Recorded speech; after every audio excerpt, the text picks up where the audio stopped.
আসসালামু আলাইকুম। আজকের রেসিপি বোরহানি।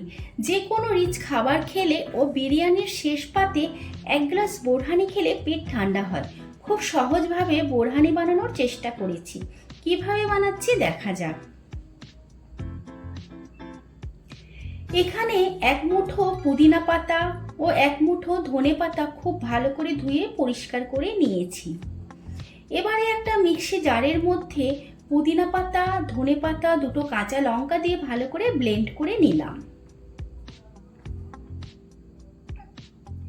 এবার চামচের মাপ করে 3 চামচ চিনি দিলাম ও 1 চামচ পেস্ট করে রাখা সর্ষে দিলাম। এখানে গোটা সর্ষে ব্যবহার করলেও হবে। এবার এগুলো ভালো করে পানি দিয়ে ব্লেন্ড করে নিতে হবে। এরপর এখানে 250 গ্রাম টক দই নিয়েছি। একটা বাটির মধ্যে নিয়ে ভালো করে একটা হ্যান্ড ব্লেন্ড দিয়ে ব্লেন্ড করে নেব।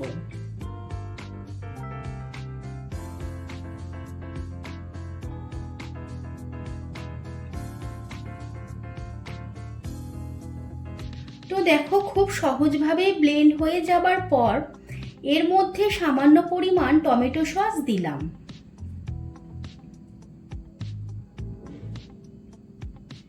এরপর 1 চামচ চাট মশলা, 1 চামচ বিট নুন, 1 চামচ নুন, 1 চামচ জিরে মরিচ গুঁড়ো দিয়ে খুব ভালো করে দইয়ের সাথে মিশিয়ে নিতে হবে।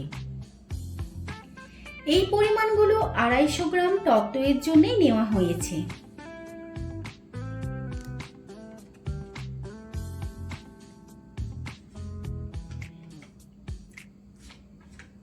খুব ভালোভাবে মিশিয়ে নেবার পর এবার যেটা দরকার সেটা হলো ব্লেন্ড করে রাখা পুদিনা পাতা, ধনে পাতা একটা ছাঁকনি দিয়ে ছেঁকে নিতে হবে।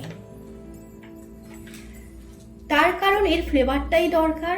আর এই পাতার ছিবড়াগুলো একেবারেই লাগবে না। বোরহানির মধ্যে এগুলো মিশে গেলে খাবার সময় মুখে একেবারেই ভালো লাগবে না।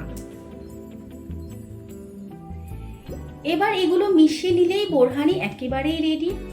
এত টেস্টি হয়েছে, 1 গ্লাস খাবার পর আর 1 গ্লাস খাবার ইচ্ছা হবেই। আর রমজান মাসে তেলে ভাজা তো খাওয়া হয়েই থাকে।